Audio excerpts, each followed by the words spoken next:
Hello. Now we will speak about the nation building. Nowadays, the overwhelming majority of countries fall into the category of nation-states. The city of Singapore, remains of feudal fragmentation like Andorra, San Marino and Liechtenstein, as well as the Vatican City, are a few rare exceptions to this rule among the UN members. However, the evolutionary path has been long and thorny for modern states.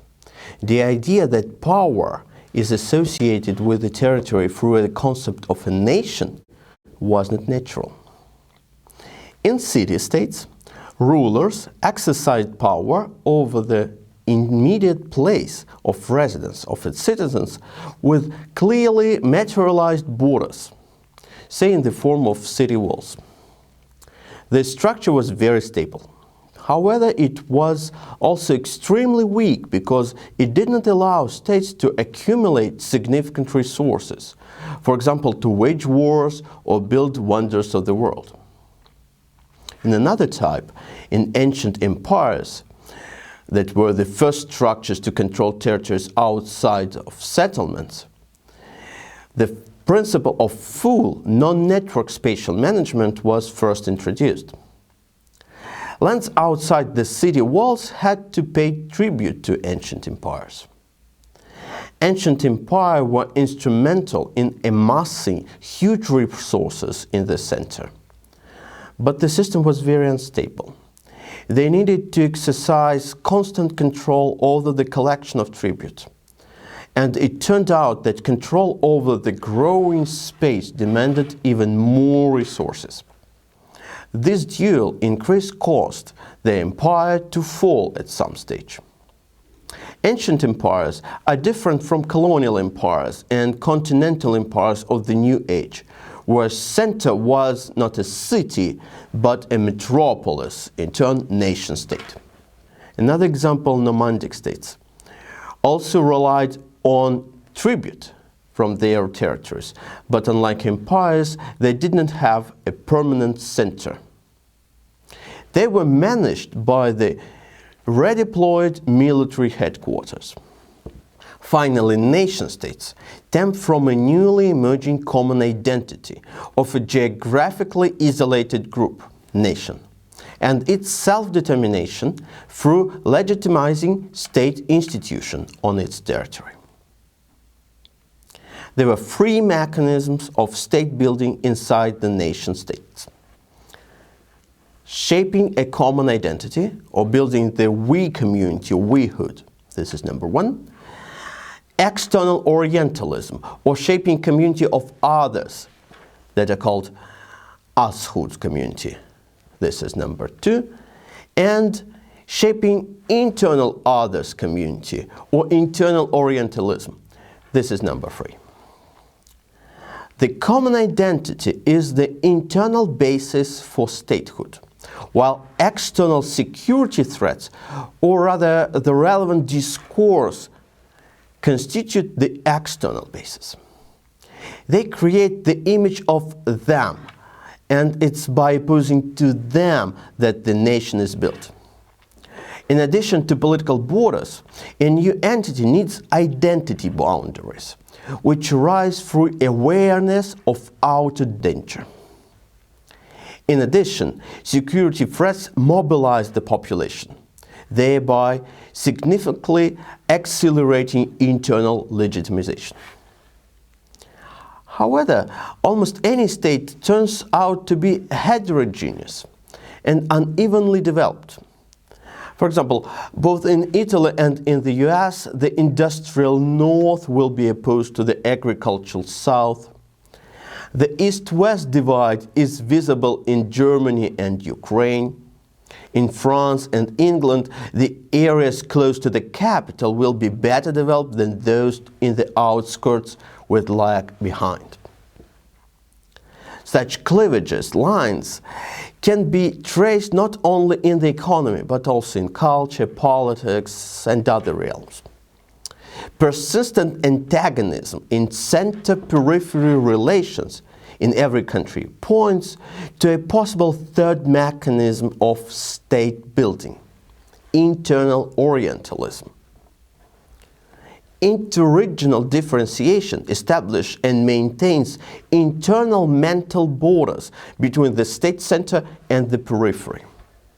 According to the critical theory of the internal others, it enables identifying territories in need of assistance to comply with national standards and accordingly uphold statehood. Historically, this process of nation building has been connected with a number of critical events. The 100 Years' War broke out between England and France over the disputed property of the English king in France. Joan of Arc formulated the key idea for the nation-state. We are fighting for the king, not because this land is his property, but because it is the land of the French, and he is the French king. Therefore, authority was attached to the territory through the nation concept, giving rise to a nation-state of France. The Reconquista and the Reformation revealed two opposite trends. The Reconquista united the Spanish states in their fight against the Saracens, which resulted in the emergence of a single nation. The Reformation, on the contrary, drove different confessions apart: the Dutch, the Germans, the French, and many others, which proposed separate nations and separate states. In the middle of the 15th century, Treaty of Lodi put an end to the wars in Lombardy. The local event, however, had a global effect. It created the first system of international relations, based on the polity's exclusive right to sovereignty, with the ensuing principle of respect for territorial integrity. The new system, called the Italic League, provided the pro-Westphalian model of international relations we still live in. It is the self-determination of the titular nation which determines the connection between political bodies and the territory in a nation-state. In the meantime, the concept of nation, which underlies the nation-state, has different meanings. Traditionally, one distinguished between the ethnic nation, a community united by common ethnicity, language, or less often religion, and a political or civilian nation, which can unite people of different ethnic groups and religions into a cultural and political community.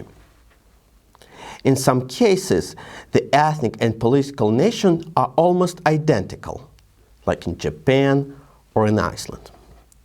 Or the political nation comprises several ethnic nations, like in Switzerland, the French, Germans, and Italians, or in Singapore, Malays, Chinese, and Tamils. In the latter case, states are called multinational.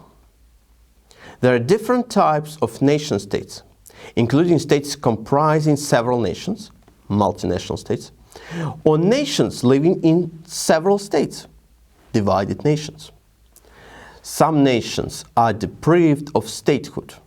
They are stateless nations. And a state may also be created prior to the nation. This is nationless state. Historically, quite a number of states have formed a nation from different sub-ethnic communities, rather than one ethnic group. They intend to build traditional boundaries of national identities and unite several close ethnic and linguistic groups into a state is called pan-nationalism, with the resulting states referred to as pan-national. Not every newly emerged nation has its own state. Some of them have opted for an autonomous entity, like Tatars, Tiberians, and Gagauz. However, there are nations, including quite large ones, which have not been granted for the right for self-determination yet. For example, the Kurds. According to various estimates, the number of them is around 30 to 40 million people. and they are the most numerous group on which the right has not been conferred. Ethnocultural homogeneity is rather an exception in modern politics. Most countries are multi-ethnic, like Russia, India, multi-confessional, like Germany, Bosnia and Herzegovina, or multicultural, like Brazil. Such states are called multinational. There exist various models of how relations are managed in multinational states. They can be grouped into exclusive and inclusive models. They can also be violent, involving the use of physical force, coercive, involving psychological pressure, compromise-based, and consensus-based. In the last one, there is no serious contradictions. Genocide is a state policy aimed at destroying a foreign cultural community. The most famous cases are the Armenian genocide by the Turks and Jewish genocide by the Germans in Holocaust. The last example is Tutsi genocide by the Hutus in Rwanda. Assimilation implies the loss of identity by a foreign cultural community. Modern France bear visible traces of this process. It was called Galization. Segregation leads to the forced separation of a foreign cultural community from the rest of the nation. Unlike genocide, the community is not destroyed. Rather, its rights are infringed on. Unlike assimilation, the community retains its identity. The segregation of black population was abolished in South Africa only in the 90s. Acculturation leads to a partial loss of identity by a foreign cultural community. That process affected the processes of the Roman Empire, Romanization, and the Scots, Irish, and Welsh in the UK. The atomization model gives a foreign cultural community special rights, which allow it to protect and boost its identity. One can identify several stages of this process. There could be cultural atomization, political atomization, federalization, and even cantonization. Consociation is characterized by the distribution of roles and statuses in the state system among communities. The principle works in the Catholic and Protestant communities in the Netherlands and for the Flemings and Walloons in Belgium. On different occasions, it was also applied in Lebanon, Malaysia, and Fiji.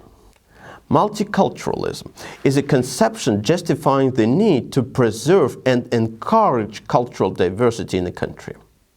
A multinational state is typified by social coherence rather than homogeneity. This salad bowl concept, although criticized, remained the EU cornerstone. Integration implies a policy aimed at melting cultures with a common supranational culture emerging from separate communal elements. In this case, a multinational state resembles a melting pot in which the elements are mixed to such an extent that it is impossible to move them apart. This approach has been the backbone of the United States and several Latin American countries.